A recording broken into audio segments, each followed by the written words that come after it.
tempo, vou abrir as suas Bíblias na primeira epístola de Pedro, no capítulo 2.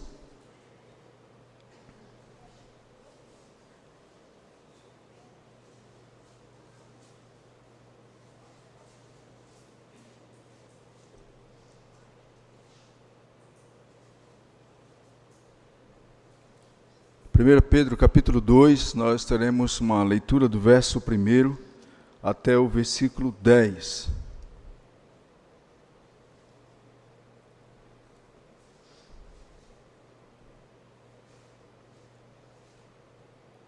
Mesmo assentados, mas de forma muito reverente, faremos a leitura do texto do nosso Senhor. Amém? 1 Pedro, capítulo 2, do versículo 1 ao verso 10.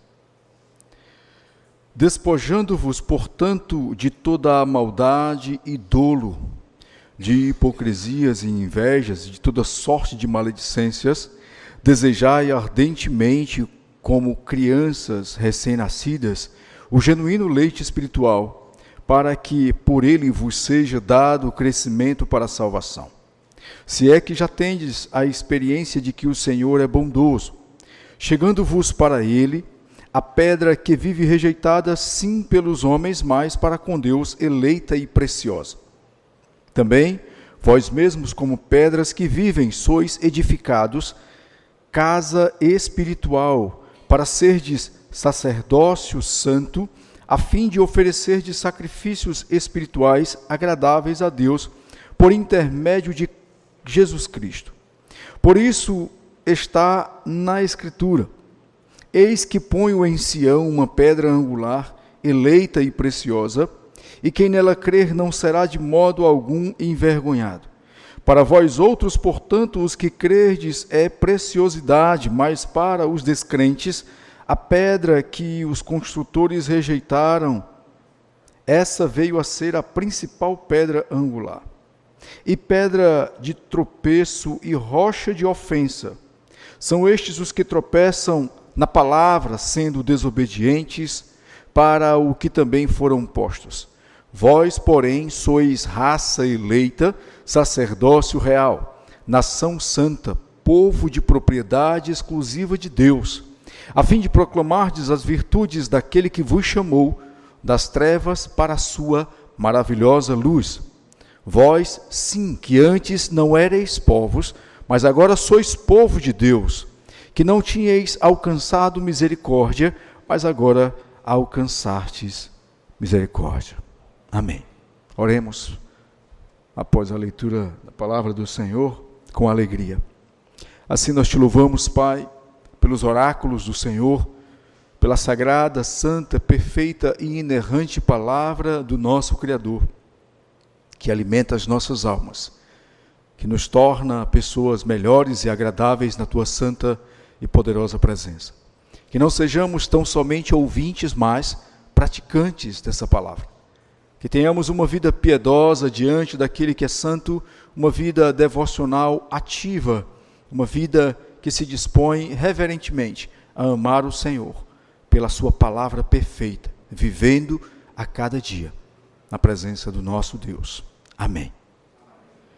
Amados e queridos, nós temos aqui um legado para as gerações.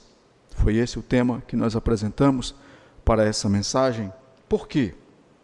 Porque diante do que nós conseguimos observar, o texto de Pedro, que fala para uma geração que está diante de uma grande perseguição inicialmente, a igreja de Cristo, naquele contexto, vivenciava um dos momentos mais críticos de dificuldade. E quais eram as dificuldades? A afirmação da verdade irrefutável que eles tinham em seus corações. Cristo é o Redentor. Ele nos chama e nos torna pessoas capazes de viver para a glória dEle. E vivendo para Ele, incomodamos as trevas. Ele que foi pedra de tropeço. O texto diz que Cristo veio ser odiado por muitos, e a igreja do Senhor não tomou um papel diferente na sua história. Ainda assim somos, nos dias atuais, semelhantes aos dias de Cristo. Então, diante desse legado para as gerações futuras, nós que aqui estamos, iremos vivenciar os nossos filhos, netos e bisnetos, levando sobre os seus ombros a mesma responsabilidade de conduzir a bandeira de Cristo, de ter em seus braços a responsabilidade de levar o Evangelho, a verdade e a vida santa que o povo de Deus precisa apresentar a esse mundo. Assim nós entendemos que teremos igrejas edificadas sobre uma doutrina saudável. A palavra de Cristo, ela é para nós saudável, edifica, molda, restaura, fortalece. O texto nos diz o seguinte, acompanhe aí, após essa introdução acerca do que nós iremos tratar, nós iremos ver aqui que a glória do Senhor é o dever do povo de Deus. Há um legado que está sobre nossas mãos, mas que nós temos que levar adiante, e que cabe a nós, como igreja de Cristo, assumir esse compromisso. Pedro diz aos seus leitores, ele escreve aos seus leitores da seguinte forma: despojando-vos, portanto, de toda maldade e dolo, de hipocrisias e invejas e de toda sorte de maledicência. O primeiro aspecto em que é tratado aqui é como responder a isso. Despojando-vos é entendendo em nossas vidas que há um novo nascer, novas criaturas, homens e mulheres que a partir de agora trilham caminhos e veredas estreitas, difíceis, mas ele diz aqui aos seus leitores, é necessário entender que a nova vida que você tem vai mostrar que você agora é um habitat, você agora é um tabernáculo. Ele diz que você é uma casa espiritual que o Espírito Santo habita. E como a oração do presbítero Paulo, com muita propriedade, foi dita, não praticamos e não vivemos aquilo que os ímpios vivem.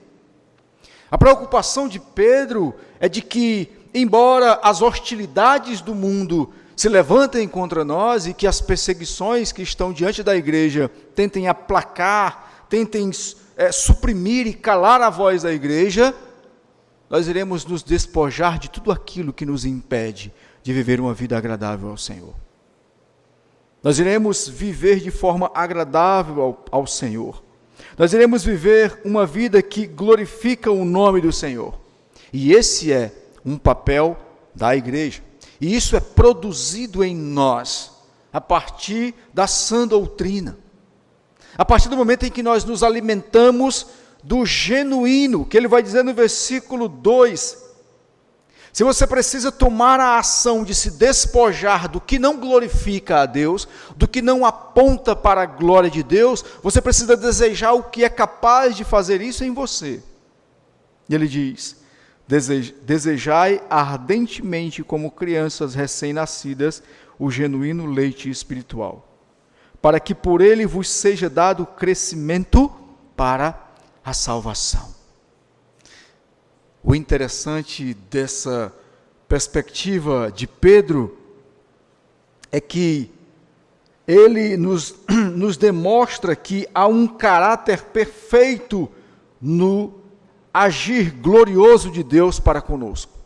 À luz da palavra de Deus, nós devemos beber ardentemente com uma sede enorme. Nós devemos nos alimentar com um coração capaz de ter essa sensibilidade, de saber que o que vem de Deus para alimentar as nossas vidas e as nossas almas, irão produzir em nós pessoas melhores, pessoas transformadas que irão exaltar o nome do Senhor, pessoas que terão um crescimento, pessoas que terão uma mudança diária e constante. É uma visão progressiva daquele que agora é uma nova criatura em Cristo. As coisas velhas ficaram lá atrás, elas passaram. E Pedro diz, agora você precisa se despojar, agora você precisa tirar de sobre si toda maldade, todo dolo, toda hipocrisia, toda inveja, toda maledicência. É incrível quando essas coisas estão sobre nós e nos arrastam para um lugar bem estranho, e é um lugar bem distante de Deus. E não cabe ao cristão se abraçar com esses sentimentos que não apontam para a glória de Deus. No aspecto em que nós percebemos que, ao caminhar com Cristo, precisamos ter duas máximas, duas visões equilibradas. A primeira de uma vida espiritual ativa e consistente, e a segunda de uma vida racional, equilibrada. Podemos caminhar entre a fé, por assim dizer, uma vida espiritual, e podemos caminhar entre a razão, como Paulo declara no capítulo 12 da sua carta aos Romanos. Fica bem claro quando ele diz que agora você vai viver uma nova vida em Cristo, porque você não vai se moldar ao mundo, porque agora você se despojou das coisas que outrora era empecilho para uma vida crescente, espiritual, que glorifica a Deus. Agora é importante que você tenha uma visão à frente do seu tempo, com um olhar espiritual. É esse legado que nós conseguimos enxergar nos puritanos. Quando você vê a perspectiva puritana de identificar que a santidade de vida, que a nossa caminhada com Cristo requer seriedade, compromisso, assiduidade, renúncia, dedicação. Quando nós percebemos que havia no coração desses homens o interesse de glorificar a Deus e somente Deus e nada mais, e não viver para si, mas para o Senhor, ali estava a aplicação de uma consistente vida, olhando para os ensinos sagrados do Senhor. Já não somos mais amantes de si mesmos, já não somos mais detentores daquilo que para nós é o nosso desejo de viver. Não vivo para mim, tomamos para nós as palavras de Paulo, já não vivo mais eu, mas Cristo vive em mim. Logo, a razão do meu viver não é os meus objetivos, as minhas buscas, mas é Cristo. E as demais coisas serão colocadas no devido lugar, segundo o Senhor, no tempo apropriado. Então, o aspecto inicial de um legado que iremos deixar, parte de o despojar de sobre nós aquilo que não agrada a Deus, e depois entender que é em Cristo, desejando e querendo aquilo que nos alimenta como um recém-nascido, que grita, que clama, que deseja o genuíno leite, ou seja, o alimento que produz em nós aquilo que é realmente saudável. O que não é saudável para o cristão é beber do mundo, como diz João. Aquele que é amigo do mundo, ele se constitui inimigo de Deus. Aquele que se alimenta do mundo, ele está se tornando desnutrido de uma vida espiritual. Aquele que ama o mundo não conhece o amor de Deus. E o mais interessante é que uma igreja que tem uma espiritualidade saudável, ela deseja a palavra em todos os âmbitos, em todos os aspectos. Uma igreja que deseja uma espiritualidade saudável, ela vai saber que ela é o habitat, que ela é o lugar onde o Espírito Santo de Deus vai produzir essa obra, que desde a mais tenra idade, as crianças, sendo ensinadas e doutrinadas perfeitamente, vão crescer e vão ser pessoas capazes de discernir espiritualmente, com maturidade, o que elas devem fazer na fase adulta de suas vidas. Isso era uma igreja que cresce de forma sadia. Pedro continua no versículo 3, tratando desse compromisso e dessa visão plena. Ele vai dizer o seguinte, versículo 3: se é que já tendes a experiência de que o Senhor é bondoso, ele diz, deseje esse leite, deseje esse leite genuíno e espiritual, para que você entenda que há uma experiência maravilhosa por saber que o Senhor é bondoso. De fato, é preciso que eu e você possa compreender que, por meio dessa experiência, haverá uma proximidade com o Senhor. Provar dessa visão de que o Senhor nos alimenta, irá fortalecer a minha e a sua esperança em Cristo. Você vai lá para o capítulo 11 da primeira epístola de Paulo aos Coríntios, não precisa abrir, eu vou fazer um link aqui bem rápido.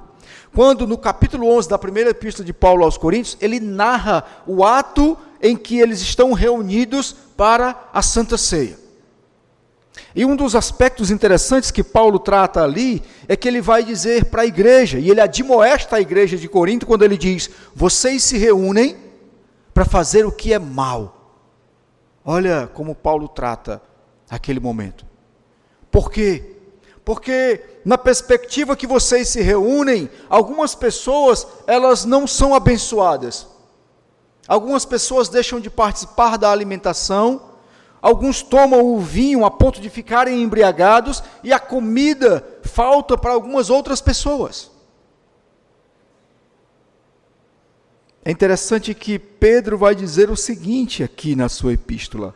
Ora, nós vamos experimentar, nós vamos nos alimentar, nós vamos ser pessoas de uma cristandade, de um amor, de uma fraternidade plena, capaz de saber que estar com Cristo, viver com Ele, vai produzir em nós essa percepção da experiência de conhecer que Deus é bondoso, de que Deus é soberano, de que Deus é gracioso. Entenda que, dentro do tema do início em que nós falamos que é preciso haver um legado que vai ser deixado para os nossos filhos, eles vão ter que olhar para trás e ver isso em mim e em você. A dedicação, lá na frente eles vão dizer, ora, os meus avós, os meus pais, os meus tios, eles entendiam que o Evangelho era suficiente, ele era substancial para a vida deles, e nós absorvemos isso de tal forma que hoje carregamos essa mesma ideia em nossos corações. O Evangelho é pleno, perfeito.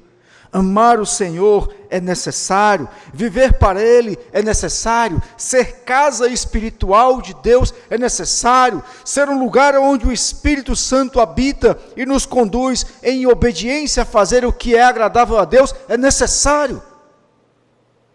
Por isso precisamos construir um legado consistente, elaborar e fechar todos os pontos, para que isso aconteça de maneira que Deus seja exaltado. Hoje nós enfrentamos, infelizmente, uma renúncia muito grande de muitas pessoas que ouvem a obediência plena à palavra de Deus, o cumprimento daquilo que é coerente. Há muitas igrejas que abrem um leque de uma visão liberal, e muitas vezes, por que não dizer libertina, com os seus atos de culto. Não se abraça um princípio regulador de culto para cumprir aquilo que Deus determinou. Adorar o Senhor na beleza de sua santidade, cantar os salmos, salmodiar a Deus de forma santa, a palavra inspirada e perfeita de Deus. As igrejas abraçam o que o mundo oferece. As igrejas se atêm e amam aquilo que o mundo de forma errônea apresenta. O pragmatismo, o relativismo.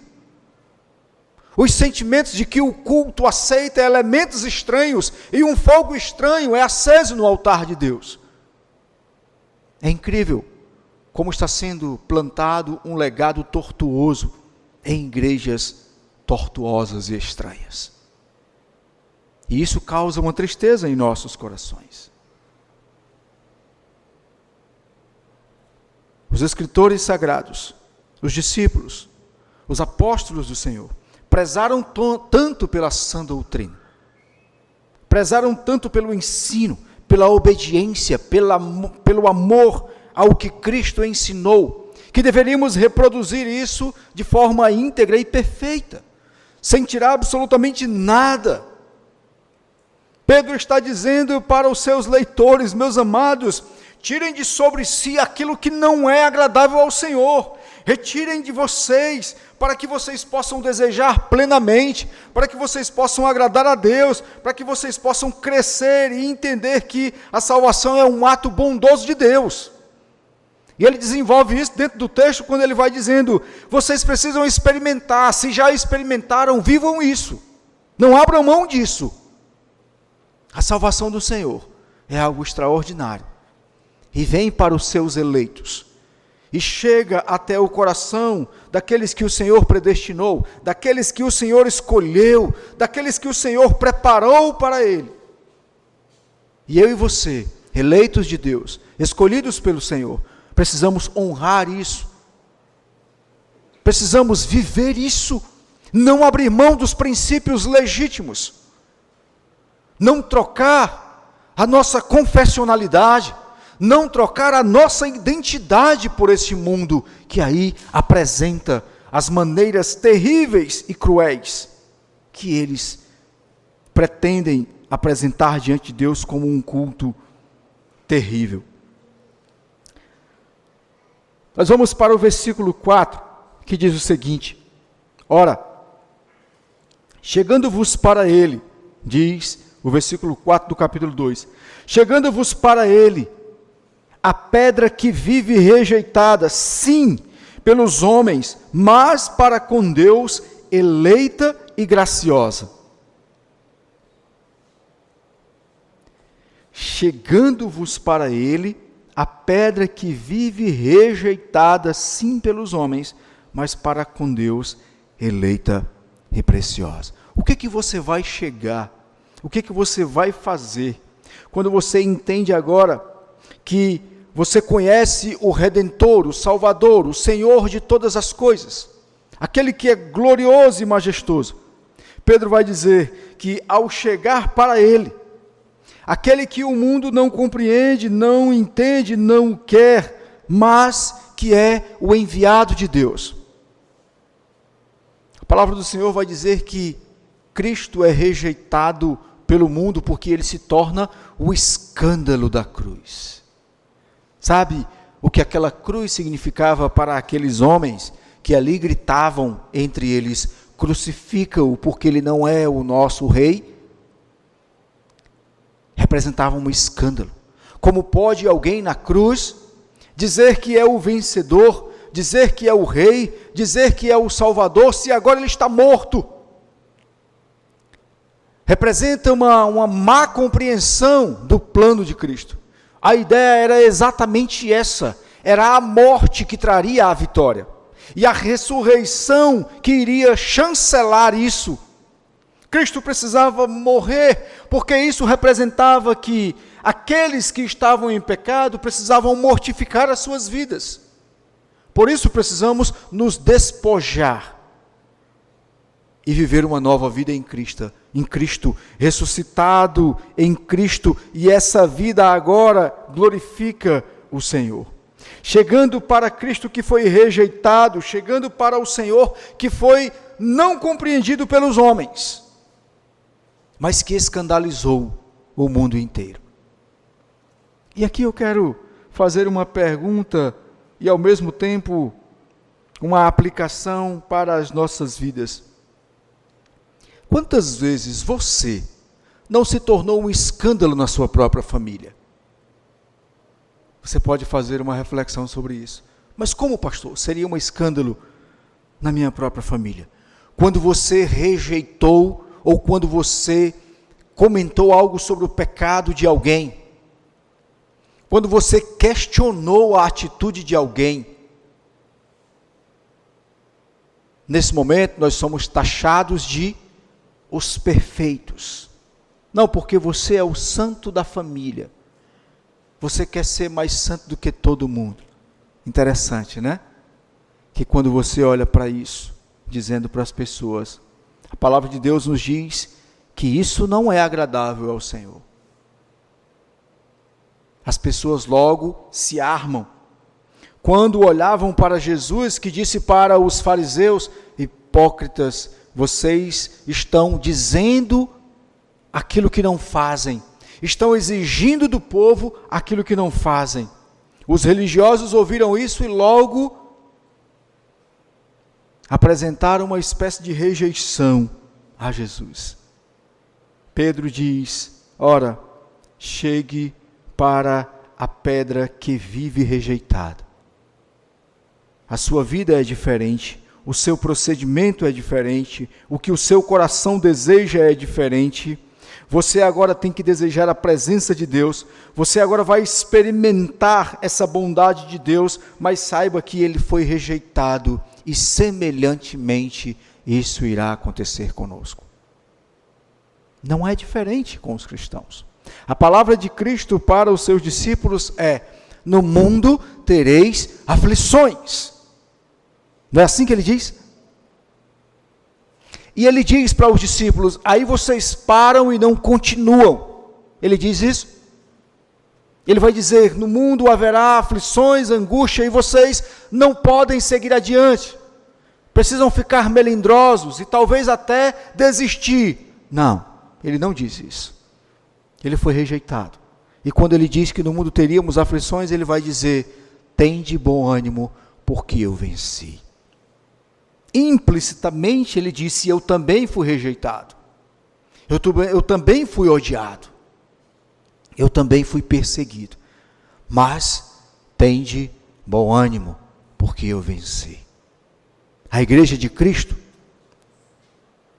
a igreja do povo de Deus, um povo genuíno, que ele vai dizer aqui no texto: vocês são raça eleita, vocês que são esse povo, não podem parar em minuto algum. A perseverança que precisa haver em nós, ela precisa ser constante, e sendo alimentada pela palavra, ela precisa nos conduzir adiante dos obstáculos que se levantam sobre nós. Precisamos continuar confiando, consistentemente declarando em nossos corações e dizendo ao mundo que em Cristo nós iremos perseverar. E aí ele vai dizer aqui no versículo 5, precisamos vir a Jesus, precisamos caminhar na direção de Deus, porque Ele é eleito e precioso do Pai. Versículo 5 ele diz: também vós mesmo, como pedras que vivem, você, como pedra que vive, sois edificados, casa espiritual, para seres sacerdócio santo, a fim de oferecerdes sacrifícios espirituais, agradáveis a Deus, por intermédio de Cristo Jesus. E eu diria que aqui está provavelmente o ponto áureo do legado em que nós iremos deixar para as gerações. Nós não sabemos. Fizemos a leitura do texto de Apocalipse. E uma visão assombrosa. Eu lembro de uma vez ter lido esse texto lá em casa. E os meus irmãos, ainda muito pequenos, eles ficaram com medo por causa da leitura desse texto. Ora, as pessoas irão querer morrer, as pessoas irão desejar a morte, mas elas irão simplesmente sentir dor. Parece angustiante viver tudo isso. Parece um filme de terror você imaginar que poderia viver um momento como esse. E o temor e o pavor toma de conta do coração daqueles que pensam: ora, se eu não sou uma pessoa de Deus, se eu não estou com Cristo, se eu não vivo as coisas de Deus, será que eu vou sofrer toda essa dor e passar por isso? Ora, Pedro está dizendo para nós: vocês que são do Senhor, ora, a partir desse momento entendam, vocês precisam ser casa, sacerdócio, ter um sacerdócio em que, diante do Senhor, vocês irão oferecer um sacrifício agradável a Deus por intermédio de Cristo. É a partir daqui que você precisa compreender que as aflições desse mundo, as angústias, as coisas terríveis que esse mundo pode oferecer, para o cristão, elas não irão causar pavor algum. Porque eu e você vivemos para glorificar a Deus. E o que está por vir, e o que irá se levantar contra nós, não irá abalar a nossa caminhada com Cristo. O que nós iremos passar, não pode ser maior do que a glória do Senhor. O que nós iremos enfrentar, não pode ser maior do que as promessas do nosso Salvador. Nós precisamos ter isso bem claro em nossos corações. Nós somos edificados em Cristo. E o que o nosso Cristo passou, não se compara. E Ele, por tudo isso, viveu e disse: tende bom ânimo, porque eu venci. Igreja de Cristo, saiba, vocês são edificados no Senhor, firmados na rocha, chamados para viver uma vida com Deus, como Paulo diz em Efésios. Nós não somos chamados para um parque de diversões, nós somos chamados como soldados para a batalha. Nós somos chamados para enfrentar as grandes dificuldades que podem, a qualquer momento, aparecer diante de nós. Mas firmados em Cristo, nós não iremos temer. É preciso continuar plantando a semente do Evangelho.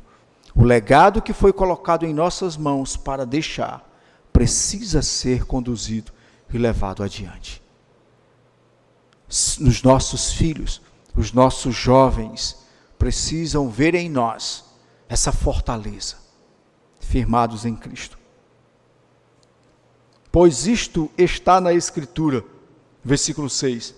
Eis que ponho em Sião uma pedra angular, eleita e preciosa, em quem nela crer, não será de modo algum envergonhado. Os nossos irmãos em meio ao Coliseu de Roma, o povo de Deus em meio à perseguição do Império Romano, eram chamados para desistir, eram pressionados para parar de viver aquilo que eles acreditavam, e muitos deles foram mortos, foram devorados pelos leões famintos, lá diante de muitos naquele Coliseu. Hoje, como cristão, você é chamado de fanático, você é chamado de vários nomes, taxados com várias palavras que vão trazer um demérito, com um sentido pejorativo. Vão dizer que somos pessoas que estão vivendo uma outra realidade, porque nós não amamos o mundo. E é assim mesmo que nós vamos continuar vivendo. É dessa forma que o povo de Deus vai viver. É assim que a Escritura diz. Existe uma pedra perfeita, existe aquele que é o nosso sustentáculo, existe aquele que é o nosso ajudador, existe aquele que é a nossa coluna. Como diz o Salmo 46, Deus, e nós cantamos, é o nosso refúgio, nossa fortaleza. Ele é o nosso socorro bem presente. E o texto diz: não iremos de modo algum nos envergonhar. Não iremos, não podemos, não devemos deixar que isso aconteça. Os filhos de Deus, por Cristo, vivem e para Cristo vivem. Paulo diz que não era mais a sua vida a importância maior, mas era viver para a glória de Deus. Ele que entregou a sua vida por nós, Ele que viveu de forma plena, gloriosa, para exaltar e engrandecer o nome do Pai, nos chama a viver da mesma maneira. Eis que está escrito, e não é algo que possa ser tomado e arrancado de nós. A palavra do Senhor, ela é perfeita e ela é eterna. Há um desafio que está lançado sobre a igreja de Cristo nos dias de hoje. Versículo 7. Para vós outros, portanto, os que crede, é preciosidade, mas para os descrentes, a pedra que os construtores rejeitaram, veio a ser a principal pedra angular. Você sai da sua casa e você tem no seu coração o desejo de glorificar a Deus. Então você pensa, eu vou fazer a coisa mais feliz da minha vida. Salmo 122. Alegrei-me quando me disseram, vamos à casa do Senhor. Não é assim? Você se alegra porque você vai cultuar, vai glorificar, vai engrandecer o seu Deus. E você se alegra porque isso traz paz, gozo ao seu coração. Você sai com o objetivo de engrandecer o nome do Redentor, do seu Salvador. Você entendeu que, como o versículo 7 diz, portanto, para nós que cremos, Cristo é preciosidade. E o que é precioso para mim, o que é maravilhoso na minha vida, eu vou guardar. Eu vou tratar e cuidar disso. E essa preciosidade eu vou levar a outras pessoas. Eu vou apresentar à minha família. Eu vou estar no culto doméstico, dizendo isso para os meus filhos. Eu vou alimentar o coração da minha esposa com essa palavra santa, para que o meu lar, a minha casa, para que aonde eu habite, o lugar em que eu estou, seja regado por esse evangelho, pela presença de Cristo, pelo que é precioso para a minha alma, pelo que é bom para a minha vida, pela razão que me leva a chegar na casa do Senhor. Interessante como as pessoas, elas distorcem a razão pela qual nós devemos cultuar ao Senhor no dia do Senhor. Sabe como é distorcido? Quando na igreja eu vou porque eu gosto dos louvores da igreja. Aí eu vou para a igreja porque os irmãos lá cantam o Diante do Trono. Eu gosto muito dessa banda. Eu vou porque eles cantam Voz da Verdade, Davi Sassi. Eles cantam Projeto Sola. Eles cantam uma banda que eu acho legal. Aí eu vou para a igreja porque eu gosto da música dela. Não. Eu vou para a igreja porque eu gosto do pastor. Ele não grita muito, ele fala mansinho, dá tempo a gente dormir na hora do culto, nem assusta a gente com os gritos, né? Olha as razões pelas quais as pessoas desejam ir para a igreja. Eu vou para a igreja porque aquela igreja tem fogo e ela incendeia, e eu fico o culto inteiro pulando, gritando, batendo palma, e eu saio lá todo descabelado, cheio do Espírito. Eu vou para a igreja porque, e aí os porquês começam a aparecer. E esses porquês são tão tortuosos que perdem a essência. Para nós, Cristo é a preciosidade. E eu vou para a casa de Deus porque Cristo é a razão que me leva a adorar a Deus. É Ele. É o meu Redentor. É olhar para Cristo. É a palavra, o ponto áureo. É a palavra que alimenta o meu espírito, é a palavra que alimenta o meu ser. Não é o pastor famoso. Não, hoje eu não vou não, porque não é o pastor que eu gosto. Não tem isso, né? Teve uma época lá na igreja que o pastor, ele há muitos anos atrás, né? Ainda bem que isso parou de acontecer. Mas tinha um pastor que os irmãos, ele tinha que dizer que, ele não dizia que não ia para a igreja, porque senão os irmãos não iam. Faltava muita gente na igreja, porque não era o pastor, que as pessoas gostavam e tal, aquela coisa toda. E eu fiquei pensando, será que são convertidos ou convencidos? Será que vão para amar e adorar ao Senhor, ou vão para aplaudir e ficar olhando para o pastor que eles gostam? É uma espécie de conversão superficial, ou não entendem o que é estar na casa do Senhor. Graças a Deus esse tipo de coisa tem sumido na Caucaia. Nós temos ensinado que Cristo é a razão maior de estar na casa do Senhor. E acredito que os irmãos, boa parte, têm aprendido isso. Continuando. Versículo 8. O texto vai dizer aqui que a pedra de tropeço e rocha de ofensa são estes os que tropeçam na palavra, sendo desobedientes para os que também foram postos. Ora, se Cristo é a primazia, se Cristo é aquilo que é maravilhoso e precioso demais para nós, e as pessoas rejeitaram, agora essa pedra irá incomodar, claro. Claro que incomoda. Cristo não compactua com o mal. A santidade de Deus, ela não anda em igualdade com aqueles que são desobedientes. A palavra de Deus, ela fala que nós temos que ser exatamente aquilo que o Senhor disse que teríamos que ser. Sede santos, porque eu sou santo. Cristo diz, sede-vos meus imitadores como filhos amados. Paulo vem e diz, sede-vos meus imitadores como eu imito a Cristo. Entendem que há aqui um molde, há um modelo pelo qual devemos nos guiar. Logo, Cristo, em sua perfeição, vai incomodar os desobedientes, aqueles que não desejam amar ao Senhor como deve. E aí entra o relativismo na igreja. Sabe por quê? Porque alguns vão dizer, não é certo, mas pode dar certo. Está chegando o mês da festa junina, e a gente pode botar umas bandeirinhas, pastor, e fazer um arraiá dos irmãos. O arraiá do crentão. Os crentes vêm, a gente faz uma pamonha, uma canjica, você faz umas comidas típicas, né?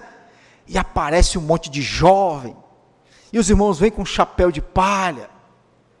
Não é certo, eu sei, mas pode dar certo. A igreja fica lotada.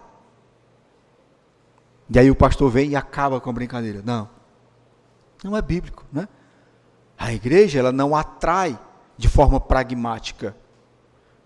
A igreja, o homem vem e ele é moldado, transformado, ele é confrontado pelo Espírito Santo lá no seu pecado, é convencido pelo Espírito Santo, a palavra de Deus é o que rege e mostra a esse homem os seus erros, e ele agora não vai ser moldado como o capítulo 12 de Romanos, ele vai se moldar a Cristo. A igreja não é o que eu gosto de ser, eu estou na igreja para ser o que Cristo disse que eu tenho que ser. Eu sou servo, eu sou discípulo, eu sou instrumento de Deus, eu estou para fazer aquilo que o Senhor me chamou. E o mais triste é que há uma proporção enorme de igrejas ganhando essa publicidade de quererem dar à igreja uma estrutura daquilo que ela não é. Nós olhamos para a palavra de Deus e entendemos que há um legado de seriedade, de compromisso, de responsabilidade com o Evangelho, com o ensino de Cristo, com a Sagrada Escritura, para que possamos assumir essa responsabilidade e o mundo conhecer quem são os cristãos de fato. Quem são verdadeiros cristãos. Mas como o texto diz, os desobedientes têm isso como um tropeço. Eu não quero fazer parte de uma igreja séria demais, porque ela não me agrada. Ninguém pode nem pintar as paredes de preto, nem apagar as luzes. Misericórdia, parede preta e a luz apagada, para que isso? Ninguém pode nem gritar e correr. Para que isso? É um lunático, isso é coisa de doido isso, não faz sentido. Não é culto, é invenção de homens. E aí uma igreja séria, ela é um tropeço. Uma igreja séria, ela atrapalha os planos do coração do homem carnal, do homem que não foi convertido, do homem que não conhece o Evangelho, do homem que não conhece a Cristo, do homem que precisa ser transformado. Uma igreja séria, ela não consegue ser agradável para quem ama o mundo. Cristo não foi agradável para os religiosos daquela época. Cristo chegou e acabou com aquela festinha da religiosidade. Cristo olha para eles e dizem, sepulcros caiados.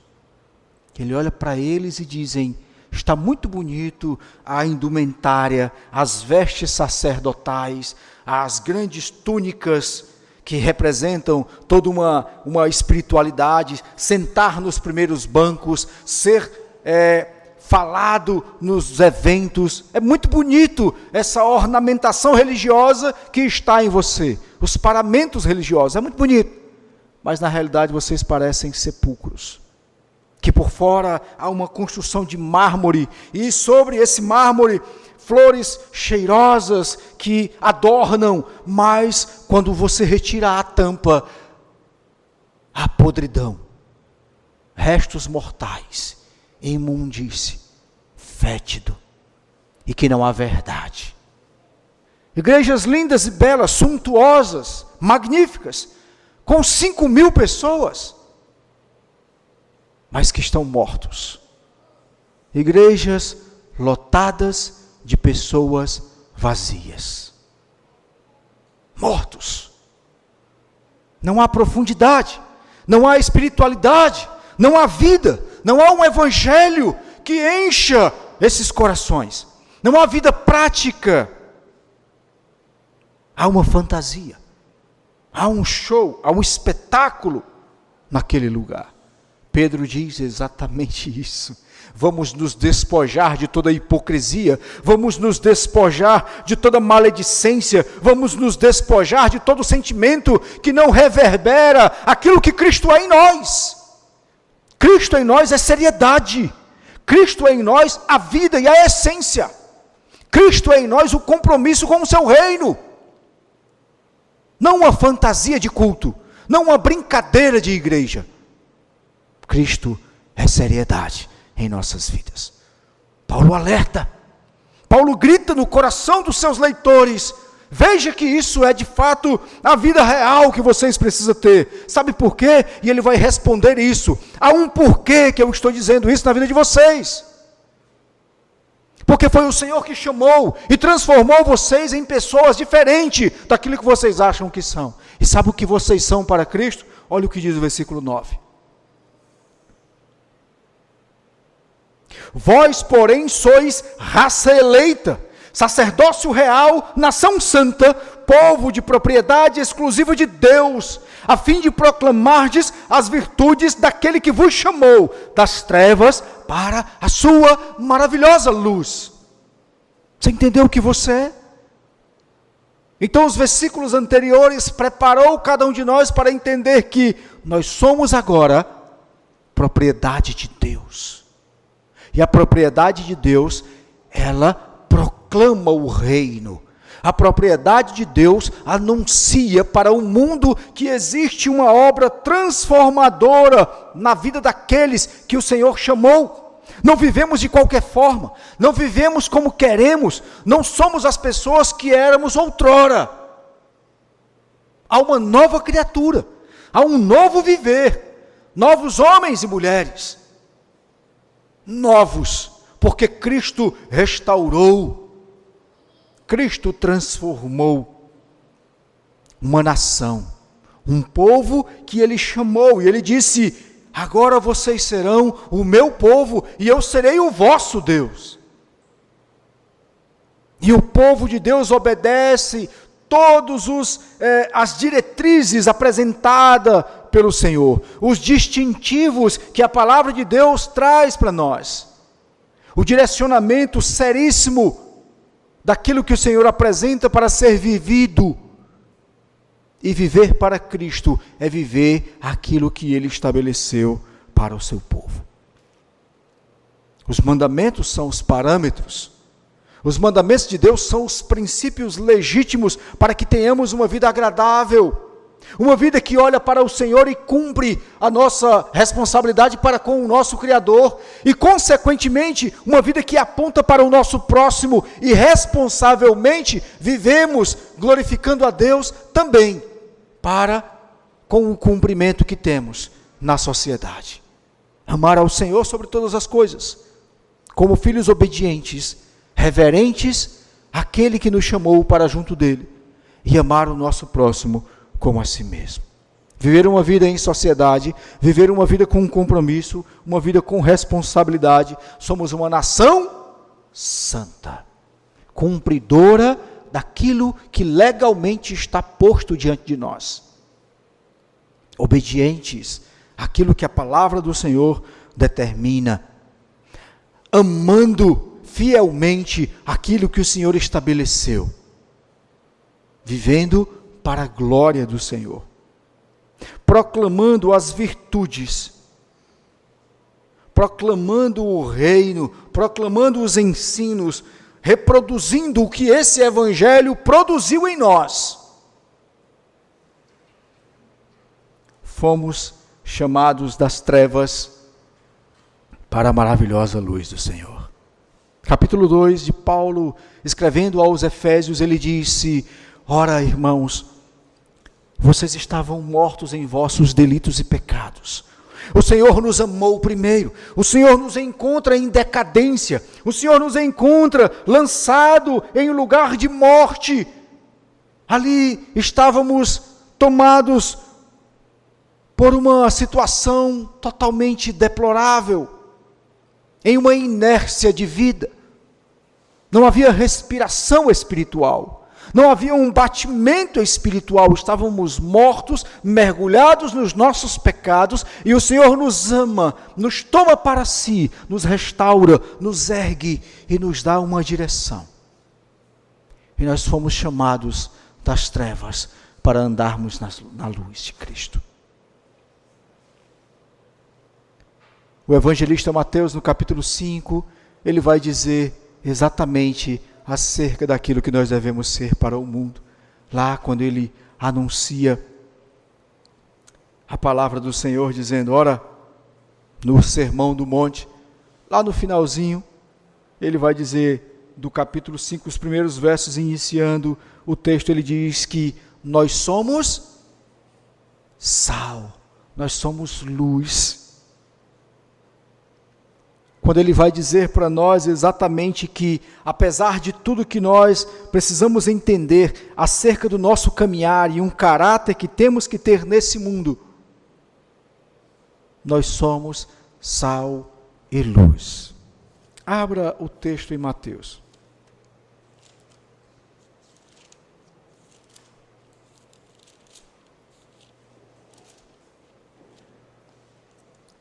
Quando ele fala de todas as bem-aventuranças, parece uma coisa que, mas o sentido do nosso viver em Cristo, a felicidade de servir a Deus, ela tem um regimento sobre o quê? Solidificada sobre o quê? E aí ele começa, no versículo 3, bem-aventurados humildes, depois ele diz, bem-aventurados que choram, bem-aventurados que têm fome, bem-aventurados misericordiosos, bem-aventurados limpos de coração, bem-aventurados pacificadores, bem-aventurados perseguidos, bem-aventurados vocês serão, porque tudo isso vai acontecer, e quando acontecem, continuem glorificando a Deus, porque vocês entenderam. Mas ele encerra dizendo, vocês são sal e luz. Sabe por que ele vai dizer isso? Porque pesa sobre os nossos ombros o compromisso de levar esse Cristo vivo, real, glorioso adiante. Pesa sobre os nossos ombros a responsabilidade de caminhar com o Senhor e jamais deixar com que esse evangelho se apague. E aí ele chega no versículo 10, dizendo, Pedro chega no versículo 10 e faz um fechamento dizendo, vós sim, que antes não éreis povos, mas agora sois povo de Deus, que não tinhais alcançado misericórdia, mas agora alcançardes misericórdia. É exatamente quem nós éramos e agora quem nós somos. É exatamente o que nós não tínhamos e agora o que temos. É a glória, a misericórdia, a bondade que não estava sobre nós, condenados, caminhando em um abismo terrível, sendo levados para uma morte eterna, e Cristo agora nos conduz para a sua direção. quem éramos antes de conhecer o Senhor. Aqueles que nasceram no berço da casa de Deus, que privilégio enorme, que maravilha. Mas aqueles que andavam errantes, que perspectiva tinham? E o Senhor vem e muda e o leva para os seus santos caminhos. Olha só que glória, que momento maravilhoso da sua vida, da nossa vida. Sermos alcançados pelo Senhor. E Pedro vai dizer: vocês que antes não eram um povo, nos faz enxergar no Evangelho de João, capítulo 1, versículo 12, quando ele diz que ele veio para os seus, mas os seus não o quiseram, mas eles rejeitaram, eles não quiseram conhecer a Cristo. Cristo, a partir desse momento, se revela para um povo que não era um seu. E aí estão os gentios, do qual Paulo se torna o grande pregador dos gentios. E ele anuncia àqueles que não eram o povo da nação de Israel, o Cristo vivo. Por isso nós somos graciosamente felizes por ser alcançados pelo Senhor. Gentios. Nós não fazemos parte da linhagem, não temos nenhum judeu aqui que faz parte da linhagem de Abraão, não temos aqui descendentes diretos dos apóstolos, dos patriarcas. Nós éramos um povo estranho e fomos graciosamente abraçados pelo Senhor. Fomos por Ele aqui tornados justos e agora podemos responder dizendo: Pai, a nossa vida agora é para glorificar o Teu nome. Pai, nós entendemos que os nossos filhos precisam desse legado. Nós entendemos que as gerações precisam conhecer a seriedade do que é servir a Deus. Nós entendemos que em nosso coração esse evangelho e essa semente precisa fazer sentido. Nós entendemos, Senhor, que ir para a casa do Senhor, permanecer na casa de Deus, permanecer firmado nas Tuas santas palavras, tem toda uma significância. Quando nós partirmos na direção do Senhor, a sua história será contada para outros que virão. E o que você deixou de bom? A igreja do Senhor, como um todo, precisa deixar uma história, um legado, que glorifique ao Senhor, de coisas boas, de um compromisso, de uma responsabilidade santa com o seu Salvador. Vocês, diz Pedro, e ele inclui todos nós na sua carta, antes não eram povo. Falando aos gentios, ele diz: vocês não eram povo, mas agora alcançaram misericórdia.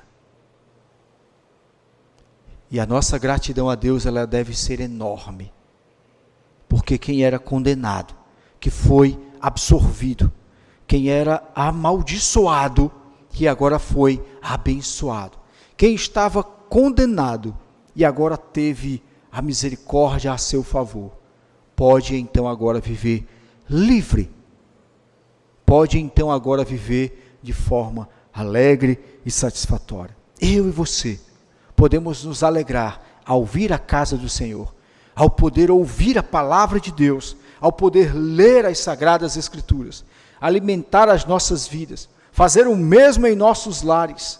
Nós podemos exatamente cantar alegremente na presença do Senhor, porque Ele nos amou primeiro. Amém? Que o Senhor Deus possa continuar plantando pelo seu Espírito gracioso essa semente viva do Evangelho, e que a palavra de Deus possa em nossos corações encontrar morada e abrigo a todo instante. Quero lhe convidar a orar ao Senhor nesse momento. Quero que você baixe a sua fronte e ore conosco, feche os seus olhos em gratidão à palavra do Senhor que é semeada em nossos corações. Oremos. Deus de bondade, graça infinita e maravilhosa, misericórdia que se renova a cada manhã. Deus extraordinário que opera graciosamente sobre a vida dos seus eleitos. A nossa oração nesse instante, Pai, é pelo teu rico e imenso cuidado, pela tua palavra que, de forma santa, perfeita e gloriosa, vem aos nossos corações. Essa palavra que, do alto céu, pois divina e inspirada, não é vontade de homens, não é o querer do ser humano, mas ela é movida pelo teu Espírito. E nós simplesmente, como instrumentos e veículos, nos tornamos o meio pelo qual o Senhor fala ao seu povo. Rogamos ao Senhor, Pai, em gratidão por essa palavra que alimenta as nossas almas, por essa palavra que fala aos nossos corações e nos chama para um compromisso sério, nos chama para um compromisso real, um compromisso vivo, um compromisso consistente de que o Senhor nos tirou da morte e nos levou para a vida, de que o Senhor nos fez enxergar a preciosidade que é o nosso Redentor, e de que Ele foi rejeitado, e que assim como Ele foi, as nossas vidas semelhantemente seriam, mas mesmo assim, a perseverança que há em nós, movidas pelo Senhor, ela irá nos conduzir a caminho do cumprimento de viver essa responsabilidade que paira sobre a igreja de Cristo. Eu te louvo, te glorifico e te exalto, Senhor, por todas as maravilhas, por todo o bem que o Senhor tem feito a esta igreja, pela vida, pela existência desta igreja, pelo conselho desta igreja, pelas ovelhas, pelos membros que compõem, porque Tu és o bom pastor, e nós que estamos no Teu aprisco, somos ovelhas, pastoreados por Cristo. Abençoa, Pai, o Teu Filho, que hoje está como um instrumento em Tuas mãos, conduzindo o Teu povo neste lugar. Abençoa cada um dos Teus servos, eu te peço. Abençoa cada família, cada criança, cada idoso. Abençoa o Teu povo com as bênçãos celestiais. Derrama graça, derrama amor, derrama compromisso, derrama seriedade para com o Teu reino, para com a Tua obra. Essa é a nossa oração, no nome e por amor de Jesus. Amém.